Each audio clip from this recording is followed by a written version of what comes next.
Well, 9/11 is now known as National Day of Service and Remembrance. In addition to those who lost their lives being honored on September 11th, it also honors our everyday heroes like first responders. Our Jory Talley has more.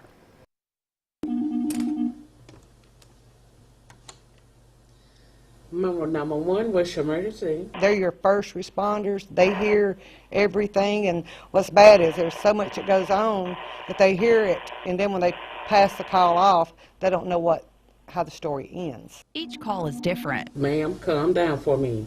Okay.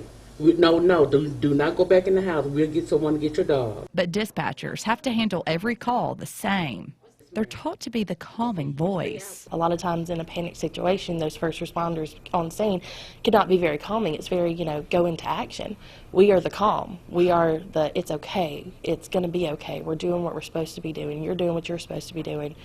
Protecting, our callers as best we can. That training starts before dispatchers even get behind the phone. Monroe County 911 dispatcher Jessica Gray says they're trained to hear things that the caller isn't even necessarily saying. If there's somebody screaming in the background, you're trained for little things like that. So it's a lot of role playing and that they do that, and we sit around and we play the what if game. So what if a plane crashed, and what if a bus crashed, or what if this happened, what if that happened? So that's how we're trained. We're taught to know, okay, you got to be prepared for the what ifs and the horrible days. Brenda McCullough has been a dispatcher for 25 years. She says there's one call she'll never forget. The lady called in, brought her baby, couldn't breathe, and she had the baby close enough to the phone that I heard the baby gasping for air.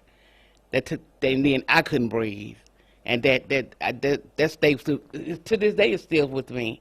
And I just, trying to help the baby breathe. Both dispatchers want everyone to know they're on the other end of the line to help. They encourage callers to be patient with them and to trust what they say because they're doing everything they can to get them the help they need. As soon as they hang up, they'll call right back. I called 10, 15 minutes ago, and I'm like, I'm sorry, sweetheart, it's just been like 2 minutes. But they're on the way, So the longer we can keep them on the line while the responders are, en route, it helps a lot.